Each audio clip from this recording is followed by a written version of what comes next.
What's up, everybody? Andrew Mahone here with Mikey. Yep, and we're going to be playing a game on PTCGO here. I am going to be rocking that Zoroark Lycanroc deck. Again, I am literally just picking this deck up. These are my first couple games with it. I'm trying to get my head wrapped around it. I like Lycanroc a lot. I think Lycanroc's really good. But, I haven't been doing the best with it in my testing so far, but I know a lot of players are super into this deck right now. This is Ryan Sablehouse's list that I know he used to win a League Cup, so that's pretty cool. I think that there probably just is a little bit of a learning curve with it. So, I'm not going to write it off yet. I haven't played, I never spent any time with Zoroark Golisopod either. And to be perfectly honest, I just got, my third and fourth copies of Zoroark GX on PTCGO today. They're actually a little hard to get. All right, we're never making that mistake again. I just deleted a game where I started Rock Rough. We're just starting Zoroark every trip. Here we go. Yeah, I just got my third and fourth Zoroark GX. Actually really hard to get on PTCGO because Shining Legends is kind of like a rare set. And let's take a second here to think about what we're doing. All right, we're playing against Greninja. I'm going to bridge it turn 1 here. And yeah, that should be fine. So let's just go ahead and bridge it. We're going to get a couple Zoroarks here. And maybe the Buzzwole, like that actually seems pretty good. Like that could be fine. But finding that Floatstone to actually get the Buzzwole into the active position could be a little bit of a pain. But I think that this seems correct. Just to go get a Buzzwole because I probably want to soften up some things on my opponent's side so that then I could just knock them out with 120. Like that seems really good. I probably don't want to power up my Lycanroc just yet. So let's just go ahead, put the Strong on Buzzwole here. And next turn I'll Energy Lotto. I think I could put the second Rock Ruff down, but what if my opponent ends me into a bad hand and I need to Lele or something? But that being said, you play a bunch of Zoroarks, you'll just draw it with Zoroark. So I'm going to put that thing down. Fine. And we'll pass. Okay, so that is a fine start here. I'm not going to lie. I'm just now learning how to play Buzzwole, Lycanroc, Zoroark. This is all new to me here, so I'm not exactly sure how all the matchups go, but you all get to see this happening in real time. Me learning how to play the deck. Hopefully you guys can learn how to play the deck a little bit too, and just see how it functions here. This is a deck that I've seen, online quite a bit lately. Players have been hyping it or at least winning League Cups with it, so it's got to at least be somewhat decent.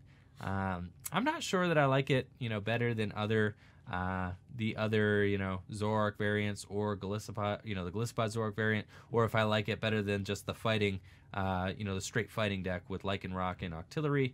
But we'll see. Let's go ahead, use one of those Energy Lottos. Why not? Nope, no hits there. But you can't shoot if you don't. You can't score if you don't shoot. Okay, that's how they say it.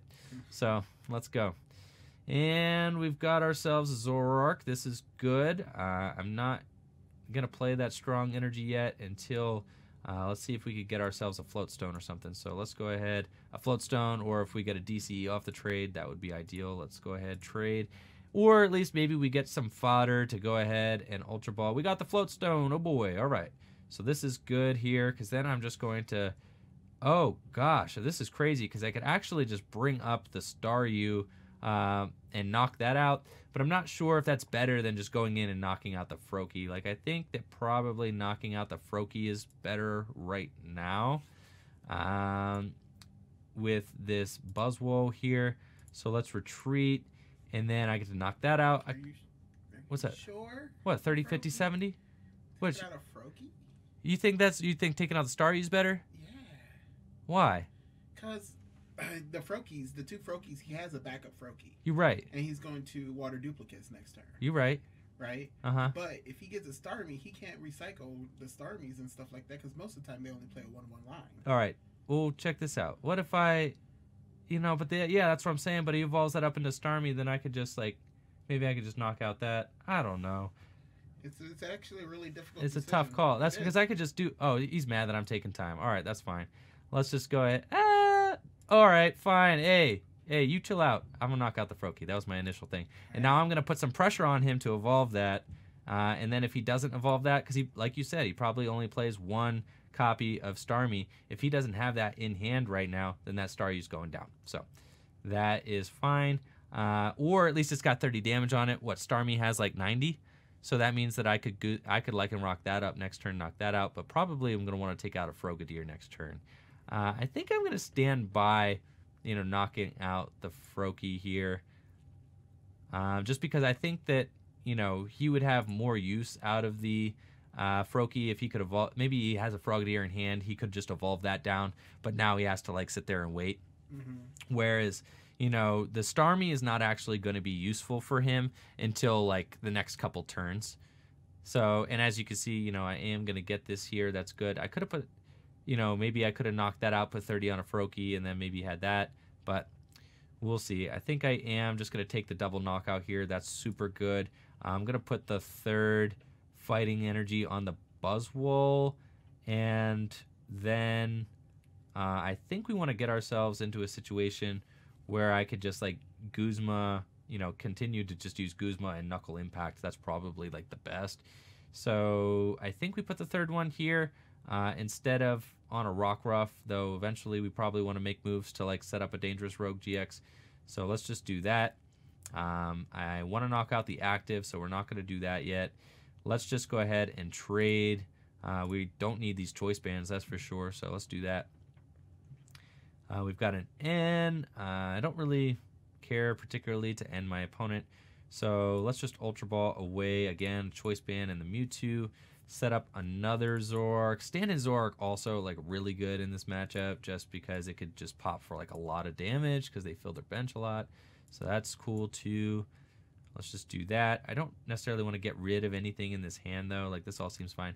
My opponent, I can't imagine them wanting to Shadow Stitch next turn. Like, that probably seems a little, my opponent, they probably don't want to Shadow Stitch necessarily just because it doesn't do a ton of damage.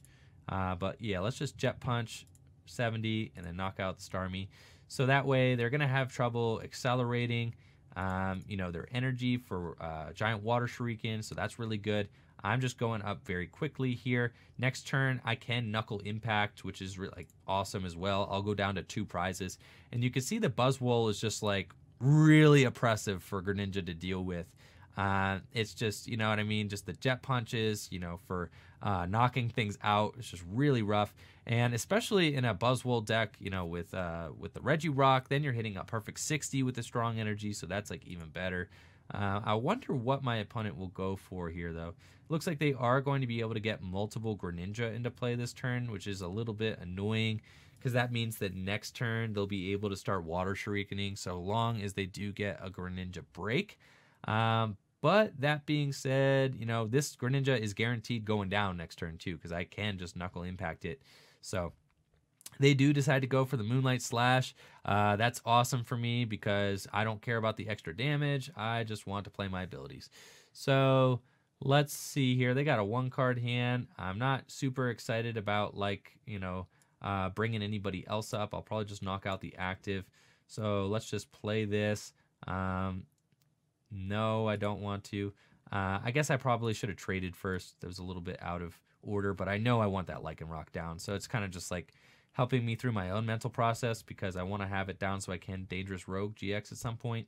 I don't want the ends anymore. Like, those are pretty much dead cards for me. Also, this Lele is, like, definitely not going to be useful. So we're going to trade that away as well.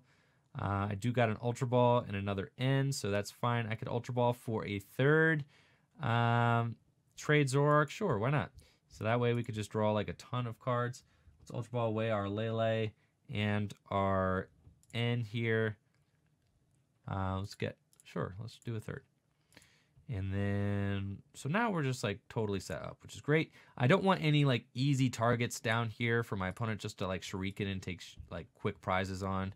So I'm trying to avoid that right now.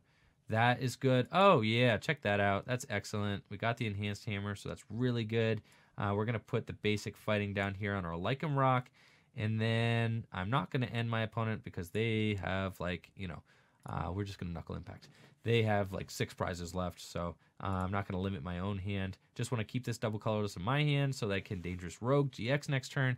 If they start to set up, and this is looking pretty good. So, I didn't know how this matchup was going to play up. I think going the Buzzwole early was definitely the right move. I wasn't necessarily sure about it yet. I'm not going to lie. Like, I have not played this matchup yet. So, and there you can see my opponent concedes. There's not really anything left that they were going to be able to do.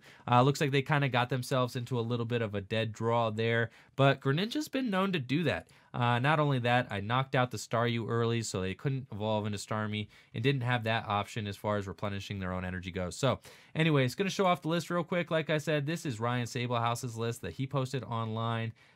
Oops, I went to trade. But he posted this online. He said that he won a League Cup with it, so that's why I am testing out his version of the deck. He's just a very good player. Played against him a few times at some regional championships, stuff like that. So this is Ryan's list. Let me know what you guys think of Zoroark, Lycanroc GX in the comments below. Make sure to like the video, subscribe to the channel. Peace.